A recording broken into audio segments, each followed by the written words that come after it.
Thank you and welcome to the show this morning. The topic this morning is the protest tradition in the state of Tennessee. And we have with us to talk about the earlier parts of the protest tradition in the state of Tennessee, AMcLaughlin.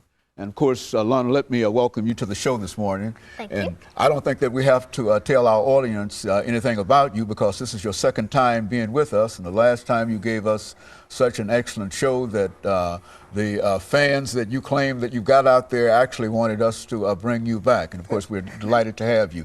What we'd like to do today, Lana, is to have you to talk about what we consider to be the early protest tradition in Tennessee.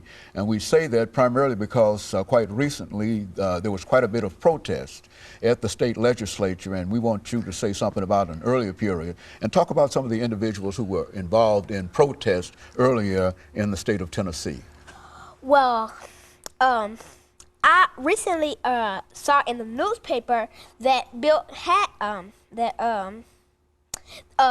that some people were trying to change the law that some slumlords have to go to the governor, but to get a house and to make one, but they're trying to change the law to say that they can make a house and do whatever they want to without that. And personally, I think that's wrong, because they can do bad stuff in the house if they make it. And personally, I don't want that for our Tennessee and Nashville and Lebanon and Antioch. And so you would approve of the folks gathering in the state of Tennessee. And I say that because some people have said that, well, this is not Wisconsin, and therefore we don't protest in Tennessee. But tell us about some of the earlier protests that people did in Tennessee, leading to separation and segregation. Well, I recently, another thing I saw in the newspaper was that that they were debating on if the laws would let college students carry guns on campus.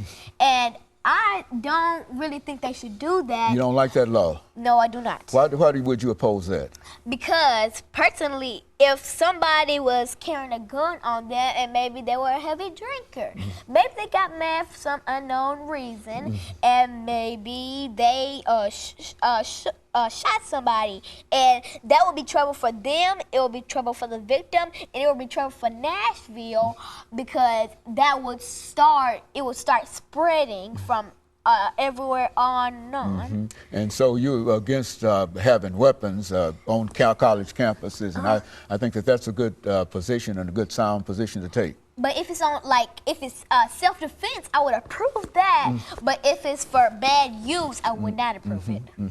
Now, you know, there are a number of other things that have occurred dealing with the teachers' union. As a matter of fact, we've got some folks who are coming up after you to talk about the teachers' unions and unions, period. A gentleman from the AFL-CIO, as well as another activist like yourself. What do you think about the unions and teachers in this time? Well, I recently heard from you that Bill Haslam, our current governor, was trying to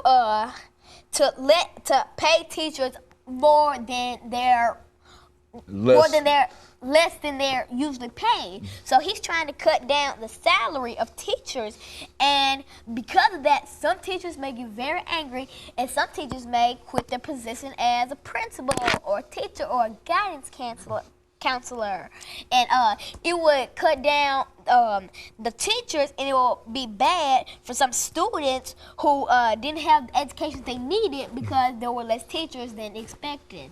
Now, you're big on this education as an activist, and people often say that perhaps that little girl, 8 years old, might not be able to read. Why don't you tell me something about your reading experiences to dispel that idea that somebody else is giving you information?